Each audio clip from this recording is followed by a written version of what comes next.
warahmatullahi wabarakatuh. Halo semuanya, perkenalkan nama saya Nina Rosmala dengan NPM 201063111922 dari kelas 3B Ilmu Komunikasi. Di sini saya akan memaparkan materi mengenai paradigma positivisme. Simak terus videonya ya teman-teman.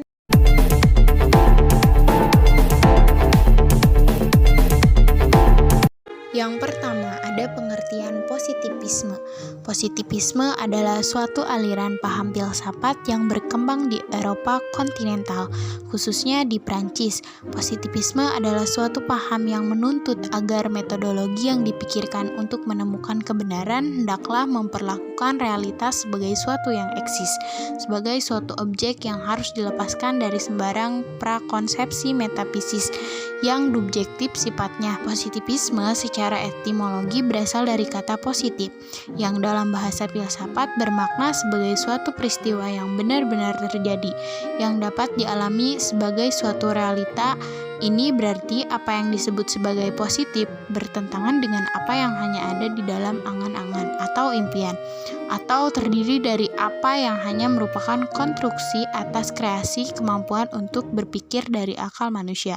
Dapat disimpulkan, pengertian positivisme secara terminologis berarti merupakan suatu paham yang dalam pencapaian kebenarannya bersumber dan berpangkal pada kejadian yang benar-benar terjadi. Segala hal di luar itu sama sekali tidak dikaji dalam positivisme. Yang kedua, ada sejarah positivisme. Positivisme merupakan paradigma ilmu pengetahuan yang paling awal muncul dalam dunia ilmu pengetahuan. Keyakinan dasar aliran ini berakar dari paham ontologi realisme yang menyatakan bahwa realitas ada atau eksis dalam kenyataan yang berjalan sesuai dengan hukum alam atau natural laws.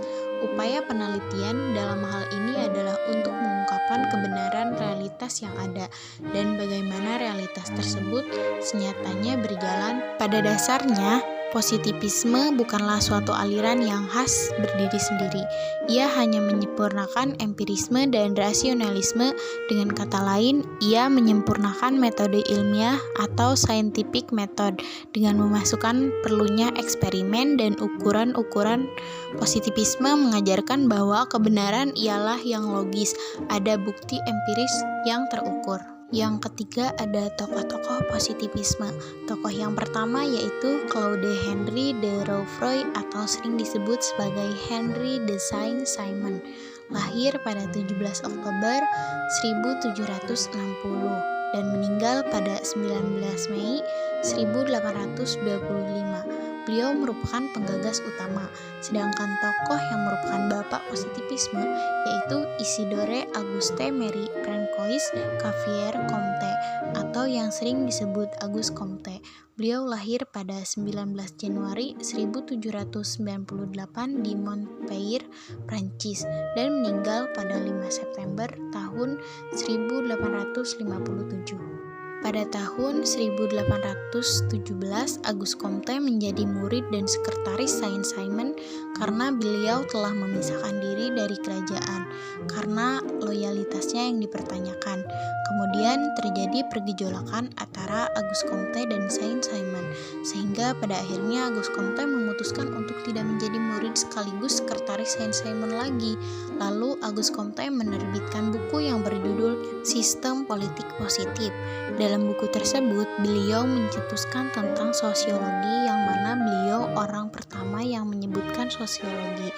Nah, buah pemikiran Auguste Comte yaitu beliau mencetuskan 3 tahapan intelektual atau tahapan memahami realitas, yaitu yang pertama, teologis, merupakan di mana kita hanya diminta untuk percaya keilahian. Dan yang kedua ada metafisik atau hal yang abstrak.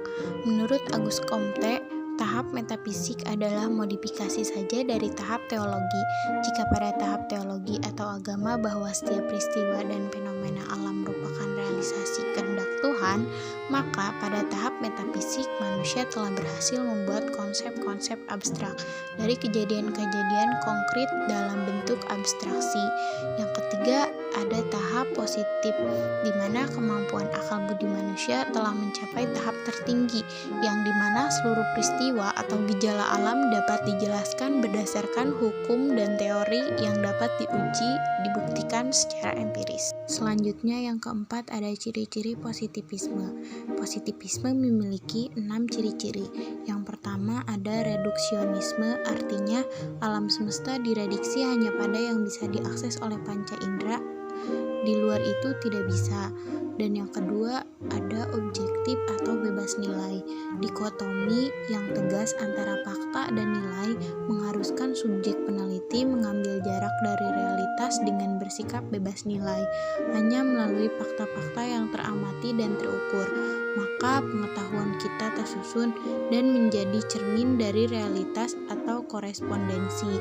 Dan yang ketiga ada fenomenalisme, artinya yang hanya bisa jadi pengetahuan hanya fenomena yang bisa diakses oleh panca indera saja, di luar itu tidak bisa. Dan yang keempat ada nominalisme. Bagi positivisme hanya konsep yang mewakili realitas partikularlah yang nyata. Dan yang kelima ada naturalisme, tesis tentang keteraturan peristiwa-peristiwa di alam semesta yang meniadakan penjelasan supranatural atau adikodrati, artinya fakta itu basisnya ada pada natural atau alam, penjelasannya harus penjelasan alamiah, dan alam itu bekerja ada sunatullahnya. Dan yang terakhir ada mekanisme, tesis bahwa semua gejala dapat dijelaskan dengan prinsip-prinsip yang dapat digunakan untuk menjelaskan mesin-mesin atau sistem-sistem mekanis. Alam semesta diibaratkan sebagai giant clockwork. Yang selanjutnya terdapat 3 kategori positivisme. Yang pertama positivisme sosial Auguste Comte, yaitu fenomena sosial hanya bisa dipahami melalui penerapan ilmu-ilmu positif. Dan yang kedua ada positivisme evolusioner, hampir sama dengan positivisme sosial, perbedaannya hanya pada cara pandang mereka terhadap kemajuan. Positivisme sosial memandang kemajuan berlangsung berdasarkan ilmu pengetahuan, sedangkan positivisme evolusioner memandang bahwa penentu kemajuan adalah interaksi manusia dengan alam semesta. Yang ketiga ada positivisme logis, berkembang pada tahun 1920-an. Pengaturan masyarakat secara rasional harus dilandasi kesatuan pengetahuan, dan kesatuan pengetahuan hanya dapat dicapai bila dikembangkan satu bahasa ilmiah yang berlaku pada semua bidang ilmu pengetahuan. Selanjutnya ada teori paradigma positivisme. Teori yang termasuk dalam paradigma positivisme diantaranya yaitu yang pertama teori agenda setting. Teori agenda setting dicetuskan oleh Max Willmicom dan Donald Shaw. Teori ini muncul pada awalnya dari penelitian tentang pemilihan presiden di Amerika Serikat tahun 1968. Dari penelitian tersebut ditemukan bahwa ada hubungan sebab akibat antara isi media dengan persepsi pemilih. Max Com dan Shaw pertama-tama melihat agenda media. Agenda media dapat terlihat dari aspek apa saja yang coba ditonjolkan oleh pemberitaan media tersebut. Teori agenda setting menegaskan kekuatan media massa dalam mempengaruhi khalayaknya. Media massa mampu membuat beberapa isu menjadi lebih penting dari yang lainnya. Media mampu mempengaruhi tentang apa saja yang perlu kita pikirkan. Lebih dari itu, kini media massa juga dipercaya mampu mempengaruhi bagaimana cara kita berpikir. Salah satu contoh dari teori agenda setting yaitu sinetron yang tayang di televisi. Ia telah mampu mengiring para kaula muda untuk mengikuti gaya pada pemeran atau artis di sinetron tersebut, dari mulai gaya berpakaian hingga bahasa yang digunakan. Yang kedua ada teori kultivasi. Teori kultivasi adalah teori sosial yang meneliti efek jangka panjang dari televisi pada khalayak. Teori ini merupakan salah satu teori komunikasi massa yang dikembangkan oleh George Gerben dan Larry Gross dari University of Pennsylvania. Teori kultivasi ini berasal dari beberapa proyek penelitian skala besar berjudul Indikator Budaya. Tujuan dari proyek Indikator Budaya ini adalah untuk mengidentifikasi efek televisi pada pemirsa. Yang ketiga ada teori peluru atau jarum suntik, Wilbur Scrum. Komunikator berperan sebagai penembak pesan persuasif kepada halayak. Pesan yang dikirim oleh komunikator dalam teori ini dianggap seperti peluru, tidak dapat dihindari oleh komunikan, sehingga penghasilan efek langsung yang kuat dan segera pada komunikan. Selanjutnya, metode riset positivisme. Metode riset positivisme dan implikasi paradigma tersebut terhadap riset. Desain penelitian positivisme umumnya menggunakan metodologi riset kuantitatif dengan data sekunder, eksperimen, ataupun survei. Terdapat sekitar 8 poin implikasi positivisme terhadap riset yang diantaranya data yang dianalisis dapat diuji apakah pendukung hipotesis atau testability dan lebih memilih solusi yang sederhana dalam riset daripada yang kompleks dengan banyak faktor atau parsimoni. Kelebihan positivisme. Yang pertama, positivisme lahir dari paham empirisme dan rasional, sehingga kadar dari paham ini jauh lebih tinggi daripada kedua paham tersebut.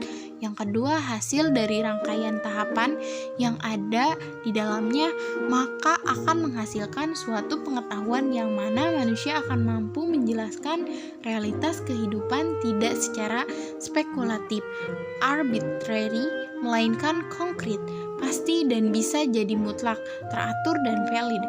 Yang ketiga ada dengan kemajuan dan dengan semangat optimisme. Orang akan didorong untuk bertindak aktif dan kreatif dalam artian tidak hanya terbatas menghimpun fakta, tetapi juga meramalkan masa depannya. Yang keempat, positivisme telah mampu mendorong lajunya kemajuan di sektor fisik dan teknologi. Yang kelima, positivisme sangat menekankan aspek rasionali ilmiah baik pada epistemologi ataupun keyakinan ontologi yang dipergunakan sebagai dasar pemikirannya. Selanjutnya, di sini saya mengambil contoh kasus mengenai yang terkait dengan komunikasi pemasaran. Nah, sebelum kita masuk ke contoh kasus, kita akan membahas terlebih dahulu mengenai komunikasi pemasaran. Komunikasi pemasaran atau marketing communication adalah sarana di mana perusahaan berusaha menginformasikan, membujuk, dan mengingatkan konsumen secara langsung maupun tidak langsung tentang produk dan merek yang dijual. Dalam jurnal komunikasi volume 8 nomor 1 pada bulan Juli 2016 halaman 68 sampai 82 dengan judul Studi Terpaan Media Pemasaran melalui postingan Instagram terhadap ekuitas merek pelanggan Sumbowo. Analisis eksplanatif pada komunitas food blogger dengan hashtag WTF Foodies. Tujuan dari penelitian ini adalah untuk mengetahui pengaruh antara terpaan foto di search Sumobo melalui media sosial Instagram terhadap ekuitas merek pelanggan Sumobo dan diharapkan mampu membuktikan bahwa media sosial dapat menjadi salah satu media promosi yang efektif sesuai dengan perkembangan ekonomi digital saat ini. Metode penelitian yang digunakan di dalam penelitian ini adalah metodologi penelitian kuantitatif. Metode kuantitatif dinamakan metode tradisional karena metode ini sudah cukup lama digunakan, sehingga sudah menjadi tradisi sebagai metode untuk penelitian. Metode ini disebut metode kuantitatif karena data penelitian merupakan angka-angka dan analisis menggunakan statistik. Sugiono 2013. Jenis penelitian yang dipakai dalam penelitian ini adalah menggunakan penelitian survei yang bersifat explanatory, yaitu penelitian harus dilakukan penjelasan atas hubungan, pengaruh, atau adanya hubungan kausal dan sebab akibat. Karakteristik utama objek penelitian yaitu penikmat merek dessert Sumobo yang aktif dalam penggunaan akun Instagram. Teknik sampling ditempuh dalam pengambilan sampel jenuh. Istilah lain sampel jenuh adalah sensus, di mana semua anggota populasi dijadikan sampel.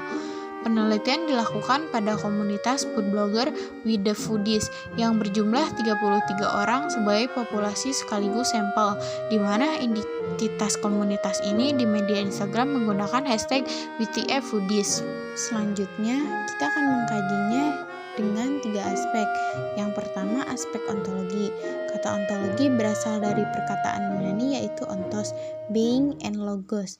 atau logis. Jadi ontologi adalah the theory of being, quality being, teori tentang keberadaan sebagai keberadaan, atau ilmu tentang yang ada. Ontologi diartikan sebagai suatu cabang metafisika yang berhubungan dengan kajian mengenai eksistensi itu sendiri. Ontologi mengkaji sesuai yang ada, sepanjang sesuatu itu ada, yaitu mempelajari dan membahas tentang keberadaan sebuah objek sesuai fakta yang ada. Dalam kasus ini, peneliti ingin mengetahui mengenai pengaruh antara terpaan postingan di Sumobo terhadap ekuitas merek tersebut, media sosial, apalagi Instagram. Dalam hal ini dimanfaatkan sebagai sarana promosi dan pemasaran untuk meningkatkan minat beli konsumen. Dessert atau hidangan penutup merupakan hidangan yang pada umumnya disajikan setelah makanan utama.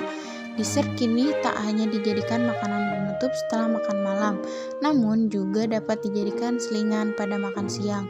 Konsumsi dessert juga mulai dijadikan sebagai kegiatan untuk menghabiskan waktu senggang.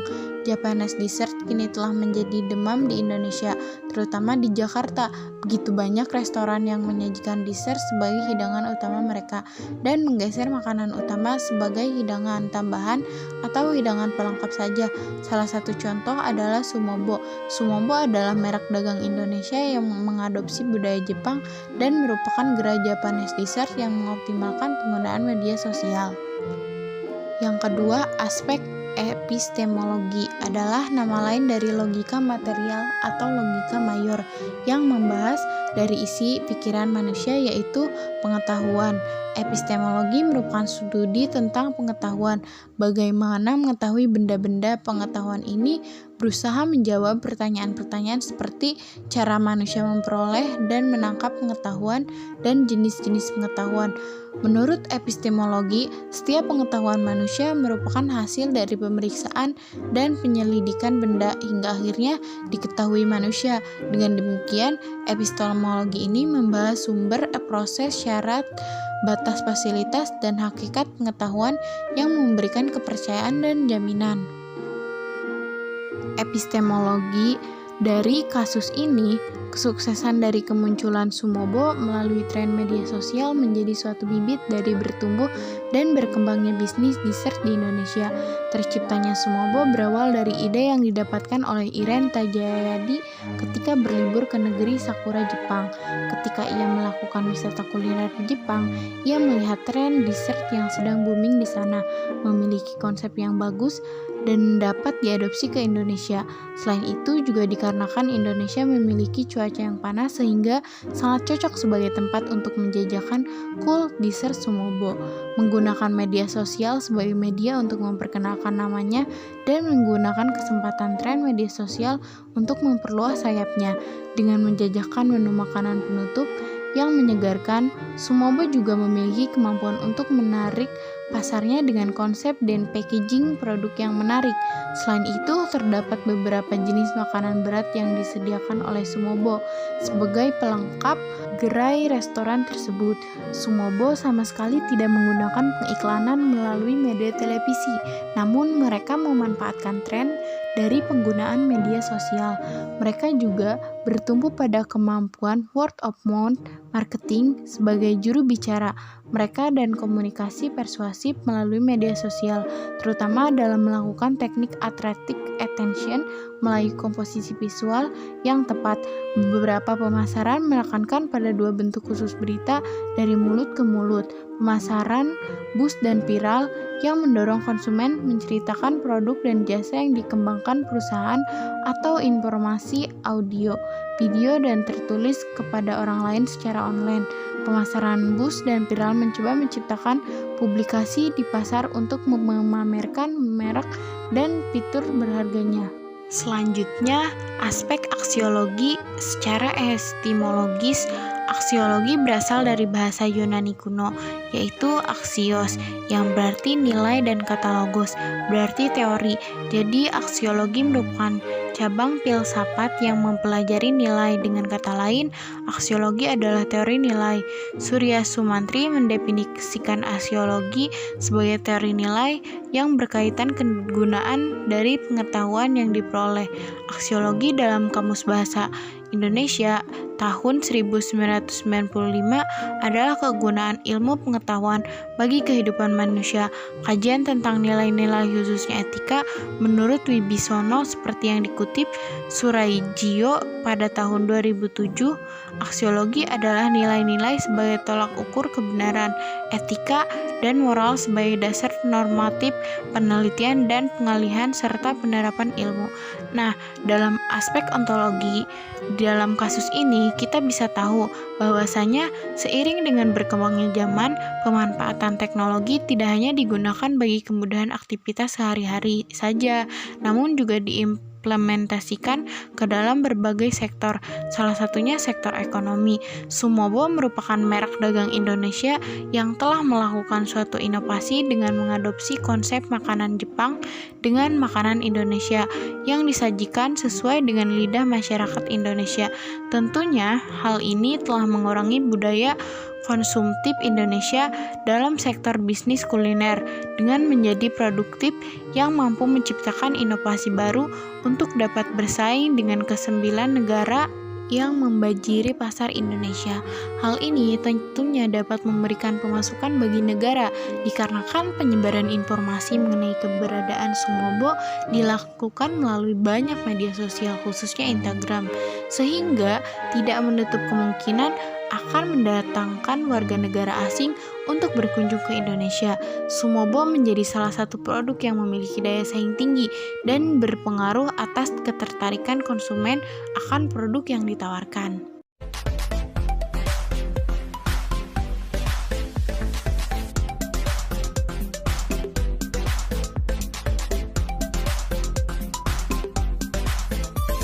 Nah, teman-teman, sekian video presentasi yang bisa saya sampaikan. Mohon maaf bila masih ada kata dan bahasa yang kurang berkenan, dan mohon maaf bila ada pelafalan kata yang masih salah dalam pengucapannya. Semoga video ini bermanfaat bagi kalian semua yang menonton. Saya ucapkan terima kasih. Wassalamualaikum warahmatullahi wabarakatuh. See you guys!